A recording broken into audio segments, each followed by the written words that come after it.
Dilansir dari Gelora.co, Gus Aam tantang KPU dan Bawaslu bersumpah mubahalah. KPU dan Bawaslu mendapat tantangan dari cucu pendiri Nahdlatul Ulama Kiai Haji Sholahul Aam Wahid Wahab. Berani tidak bersumpah muhabalah bahwa tidak ada kecurangan selama proses Pilpres 2019.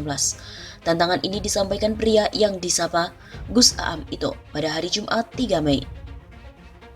Mubahalah itu yang kita inginkan ke KPU dan Bawaslu. Kita akan minta sebelum melakukan perhitungan mereka mubahalah. Pihak kita melakukan itu, KPU melakukan itu, Bawaslu melakukan itu. Ujar Sekretaris Dewan Pembina Badan Pemenangan Provinsi Prabowo Sandi di Jawa Timur itu di kantor BPP Prabowo Sandi Jatim, Jumat 3 Mei. Gus Aam mengatakan BPP Prabowo Sandi Jatim dan kabupaten atau kota juga akan bersumpah mubahalah. Mereka yakin tidak melakukan kecurangan selama masa pencoblosan. Ya, mereka juga mubahalah. Orang yang melakukan juga harus mubahalah.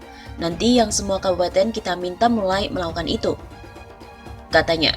Ia menambahkan dalam waktu dekat BPP Prabowo Sandi Jatim akan melakukan sosialisasi agar kabupaten kota menggelar sumpah mubahalah.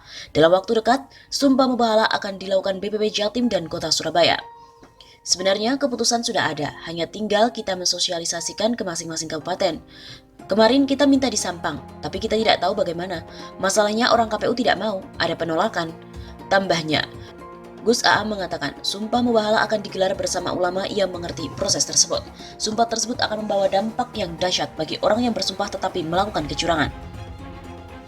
Kita akan menemukan yang benar yang mana, karena kalau dilakukan dengan syariat Islam pengaruhnya besar, pasti, terutama kalau resiko tergantung kesepakatan yang diucapkan apa. Imbuhnya, Gus Aam mengatakan sumpah mubahalah dapat menjadi alat ukur secara syariah. Kemarin itu kita sudah sampaikan, termasuk saat ijtima ulama. Jadi memang ini salah satu cara alat ukur kita bahwa kita ini benar. Kalau mereka benar, ayo disumpah. Ini alat ukur syar'i. Pungkasnya,